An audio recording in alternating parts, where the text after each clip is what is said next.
Hello friends, welcome to our YouTube channel Das informative.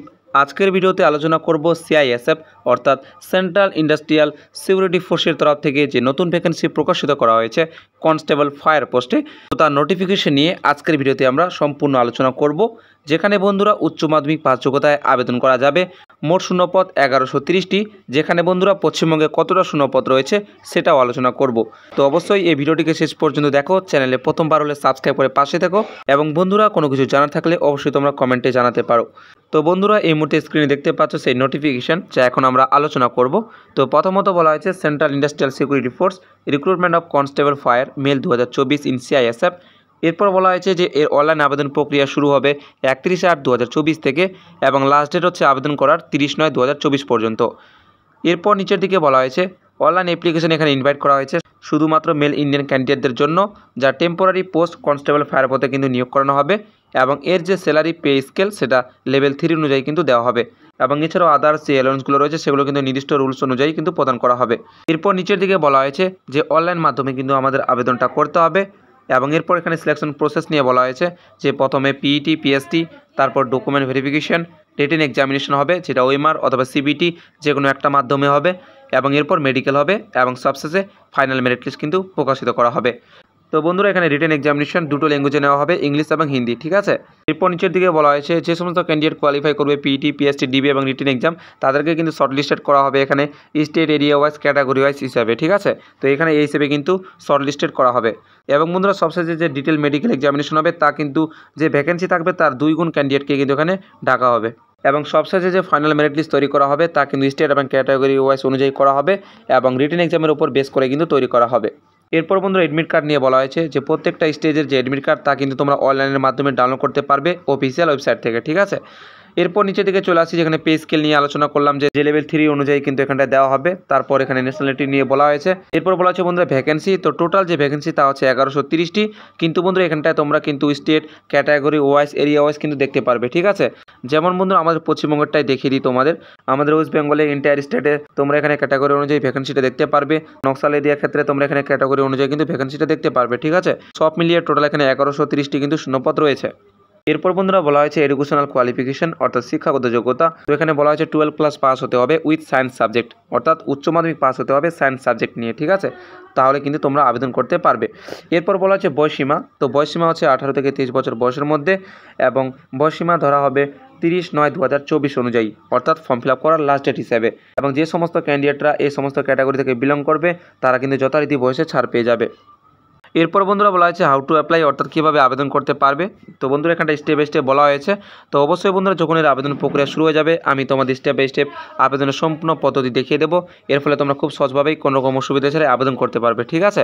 এরপর বন্ধুরা বলা হচ্ছে অ্যাপ্লিকেশন ফি, তো আবেদনের জন্য এখানটা কিন্তু 100 টাকা পেমেন্ট করতে হবে এবং যে সমস্ত ক্যান্ডিডেটরা ক্যাটাগরি থেকে বিলং করে যেমন এসসি, এসটি, ঠিক আছে, এক্স সার্ভিসম্যান, তারা কিন্তু বিনামূল্যে আবেদন করতে পারবে এবং যাদের এখানে পেমেন্ট করতে লাগবে তারা কিন্তু এখানে অনলাইনের মাধ্যমে পেমেন্টটা করতে পারবে।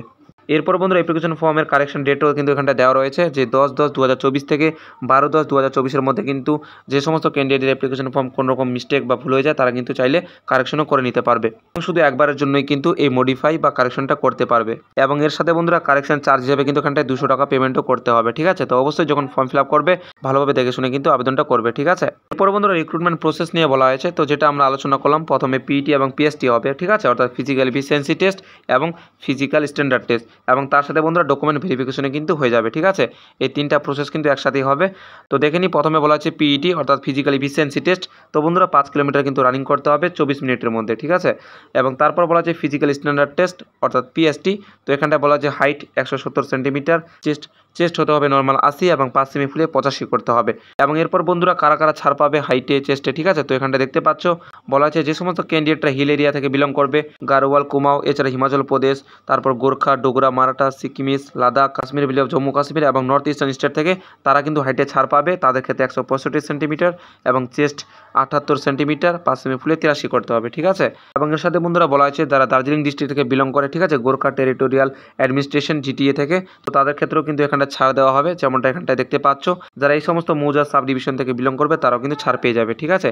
এবং এছাড়া বন্ধুরা যারা ট্রাইবাল, আদিবাসী, ঠিক আছে, মিজোস, নাগাস থেকে বিলং করবে তারাও কিন্তু হাইটে ছাড় পাবে। তাদের জন্য 162.5 সেন্টিমিটার এবং চেস্ট নর্মাল 77, 5 সেমি ফুলিয়ে 82 করতে হবে। এবং বন্ধুরা ওজন হতে হবে এজ এবং হাইট যেটা মেডিকেল স্ট্যান্ডার্ড অনুযায়ী হয়ে থাকে সেই হিসাবে, ঠিক আছে। এরপর ডকুমেন্ট ভেরিফিকেশন নিয়ে বলা হয়েছে বন্ধুরা, তো অরিজিনাল ডকুমেন্টগুলো সেখানে চেক করা হবে, ঠিক আছে।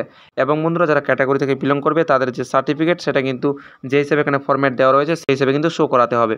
এরপর বন্ধুরা নিচের দিকে রিটেন এক্সাম নিয়ে বলা হয়েছে, যা ওএমআর অথবা কম্পিউটার বেসড যে কোনো একটার মাধ্যমে নেওয়া হবে, ঠিক আছে। তো এখানে তোমরা এক্সাম প্যাটার্ন দেখতে পারবে। তো বন্ধুরা এখানে বলা হয়েছে যে part A, part B, part C, part D হিসেবে এখানে সাবজেক্টগুলো ডিভাইড করা রয়েছে, যেখানে জেনারেল ইন্টেলিজেন্স এবং রিজনিং থেকে 25টা প্রশ্ন 25 নম্বর, তারপর জেনারেল নলেজ অ্যান্ড অ্যাওয়ারনেস থেকে 25টা প্রশ্ন 25 নম্বর, তারপর এলিমেন্টারি ম্যাথামেটিক্স থেকে 25টা প্রশ্ন 25 নম্বর, এবং এরপর ইংলিশ অথবা হিন্দি যে কোনো একটাকে তোমাদের সিলেক্ট করতে হবে। তো সেখান থেকেও 25টা প্রশ্ন 25 নম্বর থাকবে। টোটাল 100টা প্রশ্ন 100 নম্বরের পরীক্ষা এবং সময় থাকবে 120 মিনিট অর্থাৎ 2 ঘন্টা। এবং বন্ধুরা সমস্ত প্রশ্ন কিন্তু এখানটায় অবজেক্টিভ মাল্টিপল চয়েস টাইপ থাকবে, ঠিক আছে। এবং প্রশ্নপত্র ইংলিশ এবং হিন্দি এই দুটো ল্যাঙ্গুয়েজে থাকবে, ঠিক আছে। এবং বন্ধুরা কোনো নেগেটিভ মার্কিং কিন্তু থাকবে না, এখানটায় বলে দেওয়া হয়েছে। এবং এর যে এক্সাম সিলেবাস কোয়েশ্চেন লেভেল তা কিন্তু 12 স্ট্যান্ডার্ড অনুযায়ী যেরকমটা হয়ে থাকে সায়েন্স সাবজেক্ট হিসেবে সেরকমই থাকবে। এরপর আমরা নিচের দিকে চলে আসি বন্ধুরা, ঠিক আছে। তো এখানে স্টেপ বাই স্টেপ প্রসেসগুলো বলা রয়েছে, আশা করি কোনো রকম অসুবিধা হবে না বন্ধুরা, ঠিক আছে। এখানটা সেরকম আর কিছু বলা নেই বন্ধুরা, ঠিক আছে। তোমাদের সাথে exam pattern, age, qualification, selection process, যা ইম্পর্টেন্ট ইনফরমেশন তোমাদের জানা প্রয়োজন সেগুলো নিয়ে আলোচনা করলাম, ঠিক আছে। তবুও কোনো কিছু জানার থাকলে তোমরা কমেন্টে জানাতে পারো বন্ধুরা। তো খুব সংক্ষেপের মধ্যে তোমাদের সাথে আলোচনা করছি এই ভিডিওর মাধ্যমে। এরপর বন্ধুরা বলা আছে মোড অফ সিলেকশন। তো তোমরা জানোই যে প্রসেসটা কীরকম রাখা হয়েছে। এরপর বন্ধুরা বলা হয়েছে যে মিনিমাম একটা পার্সেন্টেজ পেতে হবে, ঠিক আছে, রিটেন এক্সামে কোয়ালিফাই করার জন্য নেক্সট স্টেজের জন্য। তো সেক্ষেত্রে এখানে ক্যাটাগরি অনুযায়ী দেওয়া রয়েছে, ইউআর, ইডাব্লিউএস, ইএসএম ক্যান্ডিডেট হলে 35% পেতে হবে, এসসি এসটি ওবিসি হলে 33% পেতে হবে। কিন্তু কাট অফ বন্ধুরা আলাদাভাবে কিন্তু যাবে, ঠিক আছে, এটা আমাদের মনে রাখতে হবে। এরপর এখানে বলা আছে মেরিট লিস্ট কীভাবে প্রকাশিত করা হবে। তো বন্ধুরা মেরিট লিস্ট কিন্তু সম্পূর্ণটাই রিটেন এক্সামের উপর বেস করেই তৈরি করা হবে, তা কিন্তু তোমরা এখানটা ক্যাটাগরি অনুযায়ী স্টেট ওয়াইজ দেখতে পারবে, ঠিক আছে। এরপর ফাইনালি যারা সিলেক্টেড হবে তাদের কিন্তু সেন্টার অ্যালটেড করা হবে, ঠিক আছে। এরপর বন্ধুরা নিচের দিকে তেমন বিশেষ কিছু নেই, এখানে নিচের দিকে তোমরা ক্যাটাগরি, কাস্ট সার্টিফিকেটের যে ফরম্যাটগুলো হয়ে থাকে সেগুলো পাবে, কীভাবে আবেদন করতে হবে তার প্রসেসগুলো নিয়ে বলা হয়েছে, ঠিক আছে। তো এই নোটিফিকেশন আমি টেলিগ্রাম চ্যানেলে দিয়ে রাখবো, তো সেখান থেকে তোমরা চাইলে দেখে নিতে পারো। তো বন্ধুরা এই হচ্ছে আজকে ভিডিও। আশা করি ভিডিওটি দেখার পর তোমাদের কোনো রকম আর প্রশ্ন থাকবে না। যদি থেকে থাকে বন্ধুরা তোমরা কমেন্টে জানাতে পারো, আমি রিপ্লাই দিয়ে দেবো। তো দেখা হবে পরবর্তী ভিডিওতে। সবাই ভালো থাকবে, সুস্থ থাকবে।